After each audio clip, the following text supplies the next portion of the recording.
Mas esse Retrô que tem suas limitações técnicas, não dá para a gente dizer que é o melhor Retrô que a gente já viu, longe disso, foi mais do que suficiente para vou usar essa palavra aqui, Tartu, um atropelo dentro de campo, porque Santa Cruz não teve nenhuma chance clara de gol, enquanto o Retrô teve, para além da chance de gol, né, a chance do gol, teve outras 3 ou 4 oportunidades que também podia ter chegado ao seu gol. Então, isso mostra um pouco do que foi a partida e, de certa forma, acho que, mesmo que estejamos no início da temporada, acende um alerta pelas bandas do Arruda, porque a gente não está falando exatamente de um início de trabalho, apesar de estarmos falando de um início de temporada.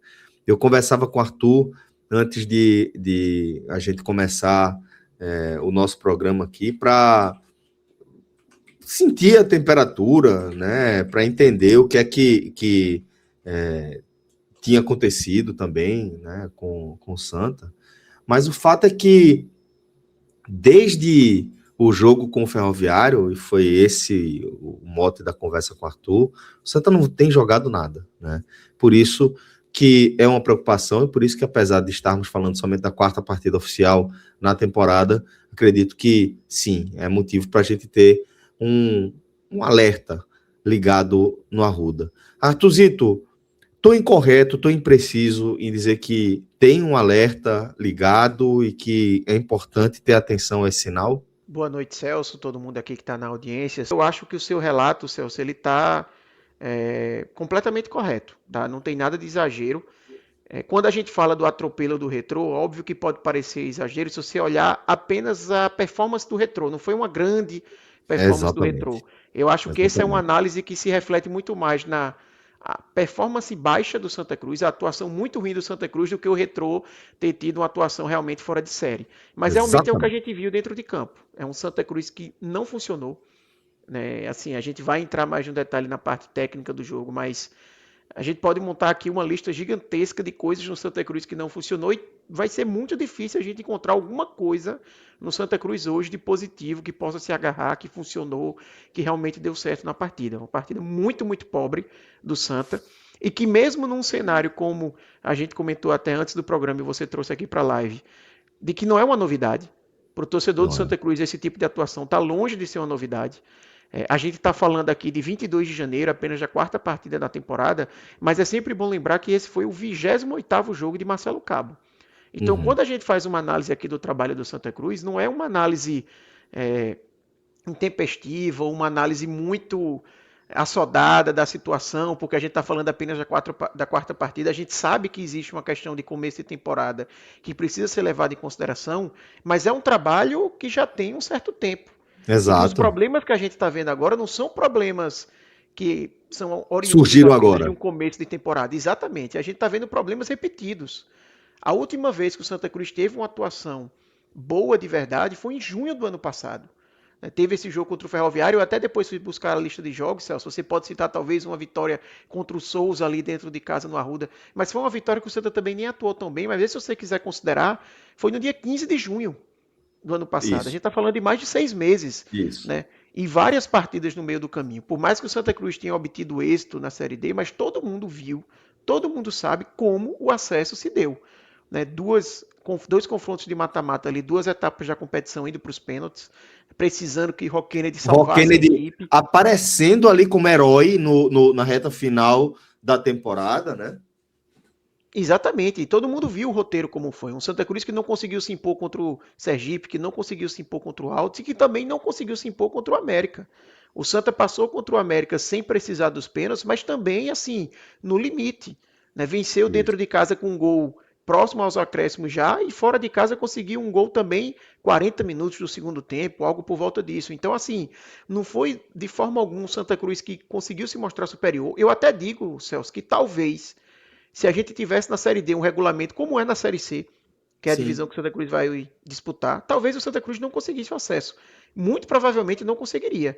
Um mata-mata muitas vezes proporciona você não atuar tão bem, mas que por ter um goleiro que é decisivo nos pênaltis, ou por às vezes ter algum jogador que tecnicamente conseguiu se destacar em um determinado momento, como o Thiago Galhardo, com todo o problema que ele teve no Santa Cruz, mas conseguiu aquele gol contra o Sergipe, por exemplo, ou uma jogada Isso. de Giovani que Ariel decidiu contra o América, por lances fortuitos, você às vezes consegue ter o sucesso. Então, não é novidade tudo isso que a gente está vendo, e é o que mais preocupa.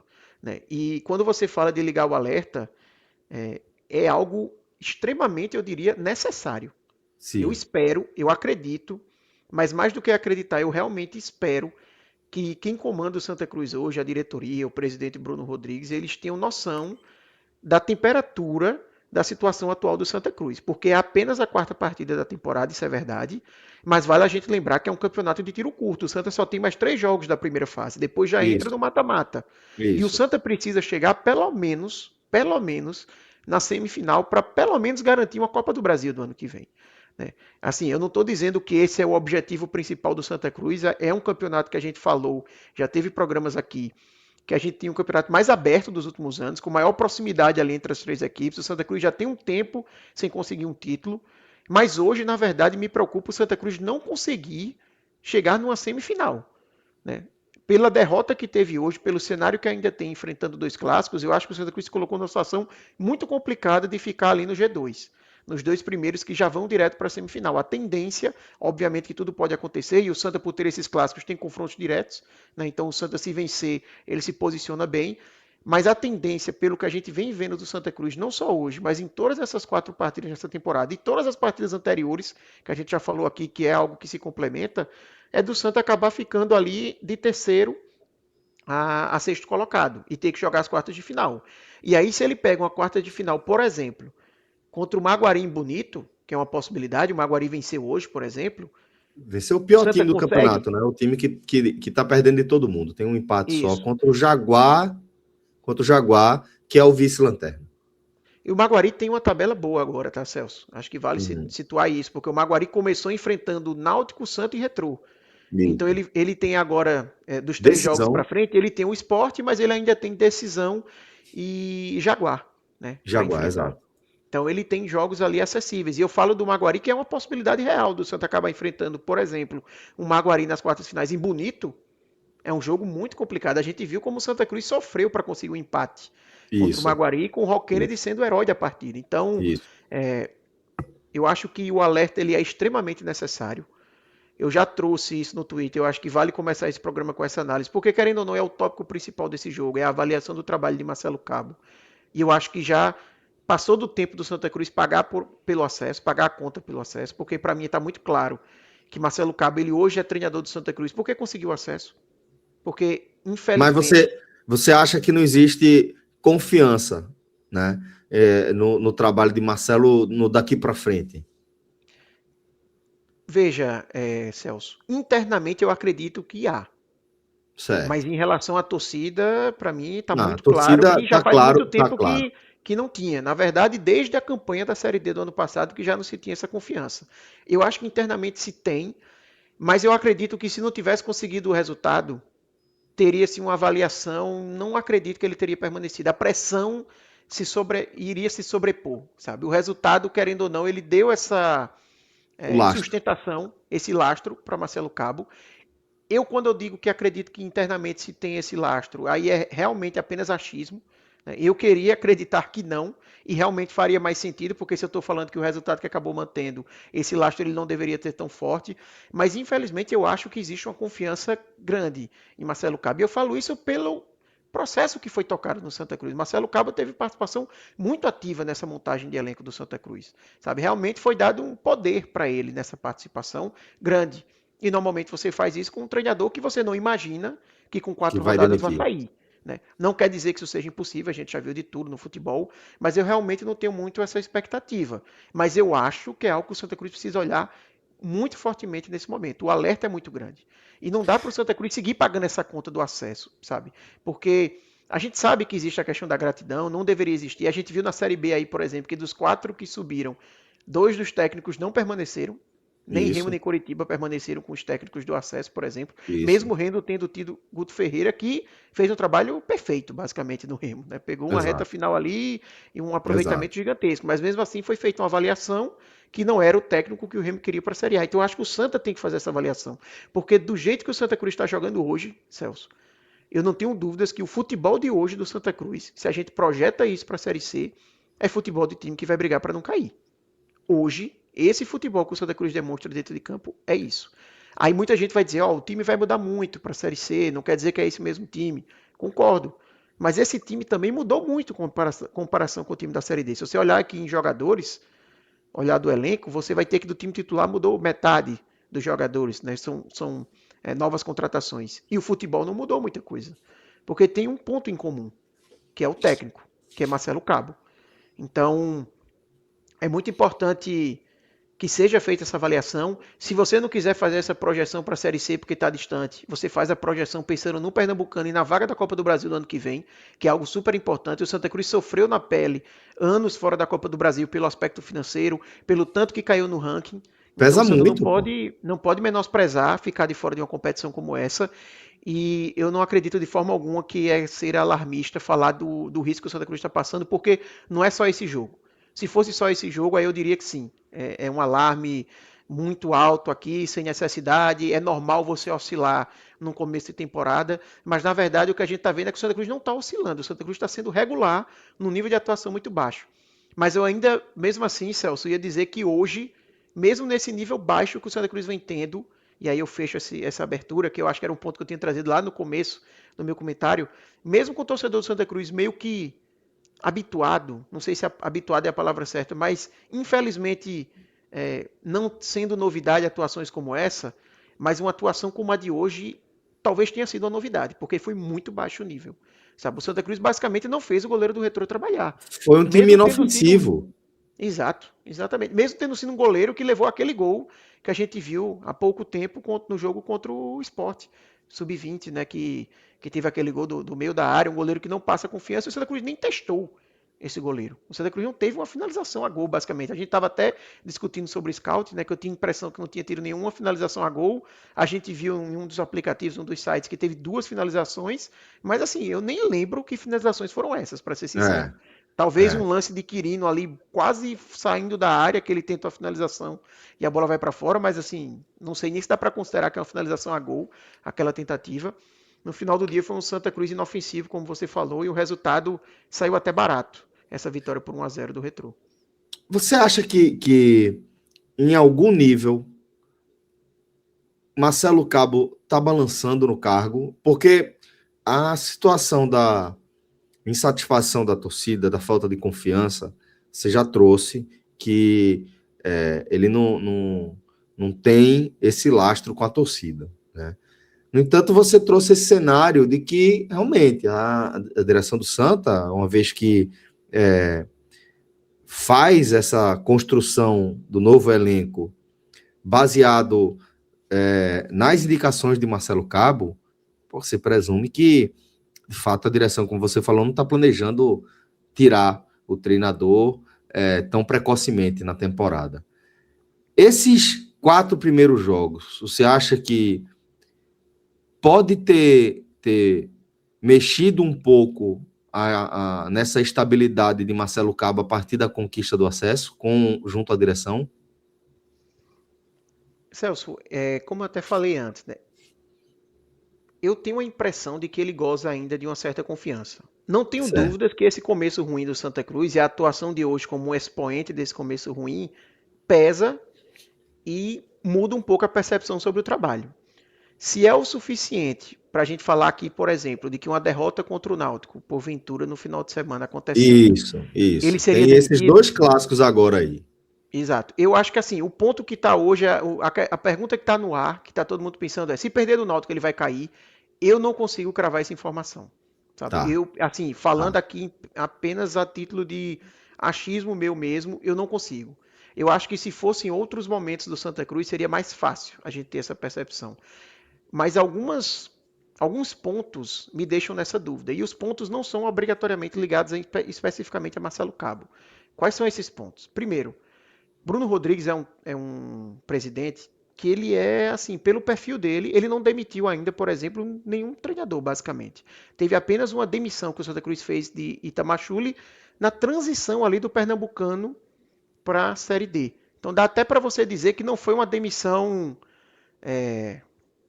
não foi uma demissão assim com as coisas acontecendo. Foi quase que vamos terminar aqui o trabalho, você fez o Pernambucano, vamos pegar aqui outro técnico para a Série D. E eu acho que faz sentido avaliar dessa forma, porque realmente existia quase que uma intertemporada ali, né? A gente sabe que entre Pernambucano e Série D, principalmente considerando o calendário que a gente tinha até o ano passado, existia um tempo ali razoável, né? E foi uma decisão até que tomou um certo tempo para ser feita. O Santa Cruz não terminou, por exemplo, o Pernambucano após a eliminação ali para o Sport e já fez a mudança.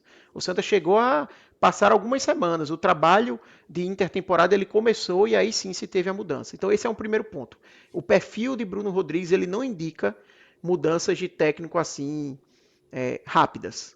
E eu nem acho que o caso aqui seria rápido, mas querendo ou não, depois de 4 rodadas no ano, é possível que seja feita essa avaliação de que não é o suficiente ainda para fazer a mudança. Então, esse é o primeiro ponto.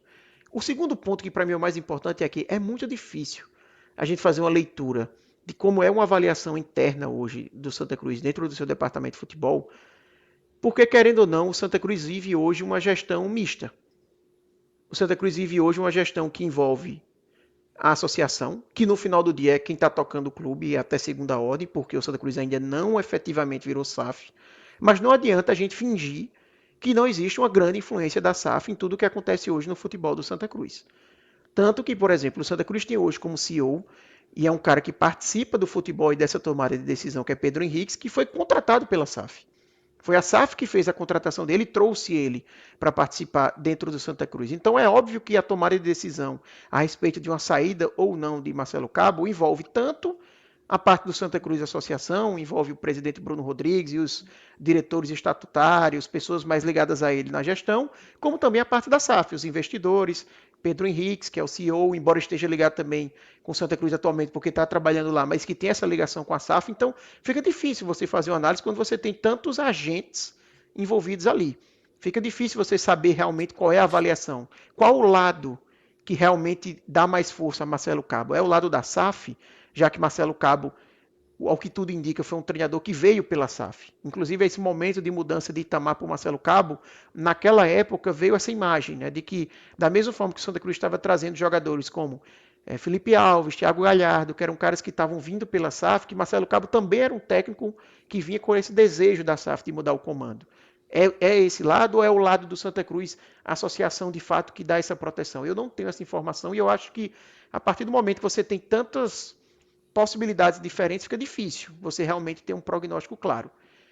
Eu, aqui falando de Arthur, minha expectativa, eu não acho que Marcelo Cabo cai com a derrota contra o Náutico, a não ser que seja um roteiro que leve a isso. Se o Santa Cruz joga contra o Náutico e perde 1-0, um 2-0, um 2-1, enfim, um jogo ali que o Santa Cruz minimamente tenta jogar, mas acaba Compete. derrotado, exato. Acho difícil. Agora, se o Santa vai e sofre uma derrota acachapante, que eu acho que é um cenário infelizmente possível, pelo que a gente vem vindo aí de futebol que o Santa Cruz tem praticado, talvez isso inflame a torcida de um jeito, gere uma situação insustentável que não tenha como seguir o trabalho, sabe? O ponto para mim de preocupação, e aí falando totalmente como um torcedor aqui, é porque o Santa pega o Náutico, um jogo muito complicado. Caso Marcelo Cabo fique, caso ele permaneça no comando, o Santa depois tem um jogo contra o Jaguar bem acessível. O Jaguar é Isso. uma das piores equipes do campeonato. A tendência é que mesmo esse Santa Cruz com suas limitações consiga vencer, porque esse Santa Cruz com suas limitações foi o suficiente para vencer, por exemplo, Vitória e Decisão, que também são outras equipes mais acessíveis no campeonato. Aí depois vai para um clássico contra o Sport, mas é aquela, mesmo se ele perder nesse clássico contra o Sport, logo depois já vai ter os mata-matas, não vai ter mais como você fazer a mudança, sabe? Então eu acho que o Santa está quase que diante da última janela de fazer alguma mudança no comando que ainda surta efeito dentro do Pernambucano. Seja ela feita agora, até o Clássico, ou depois do Clássico contra o Náutico. Eu não vejo muita janela para que isso seja feito depois disso. Sabe? Acho que você vai estar muito já na finaleira do campeonato, nos momentos decisivos, isso contando, claro, com o Santa Cruz vencendo o Jaguar. Se ele perde do Jaguar, e assim, mesmo eu acreditando que exista alguma confiança no trabalho de Marcelo Cabo internamente, eu não acredito que tem como ele permanecer depois de você ter 3 derrotas seguidas, uma delas sendo contra o Jaguar. Aí é uma situação realmente insustentável. Mas como a tendência é vencer, Eu acho que mesmo uma derrota contra o Náutico, uma vitória contra o Jaguar e depois uma derrota contra o Sport, não sei se seria o suficiente para demitir ele, porque logo depois já teria uma decisão ali pelas quartas de final, valendo vaga na Copa do Brasil, como a gente já citou, né? Perfeito. Celso, deixa eu só fazer um parêntese aqui, que eu acho que é uma informação que cabe nesse debate que a gente está tendo sobre a situação de Marcelo Cabo. Claro. Eu, obviamente, não ouvi a entrevista coletiva dele, porque a gente começou a gravar aqui basicamente imediatamente depois do jogo, mas eu estou vendo alguns comentários aqui e a sensação é de que, assim, a pressão chegou forte nele, Chegou, sabe? né? Porque ele começou a entrevista pedindo desculpas e já falando que vai existir mudanças, vão existir mudanças, melhor dizendo, na escalação do Santa Cruz para o Clássico.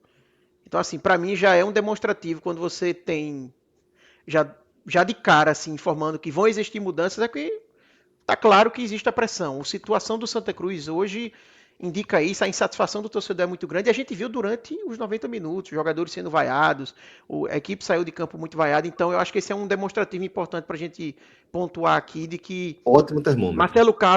Marcelo Cabo está sentindo essa pressão, não é algo que ele está isolado, que está sendo completamente esqueci a palavra, protegido internamente. E eu acho que essa demonstração ali na coletiva é até um termômetro importante, como você citou, para a gente falar dessa situação.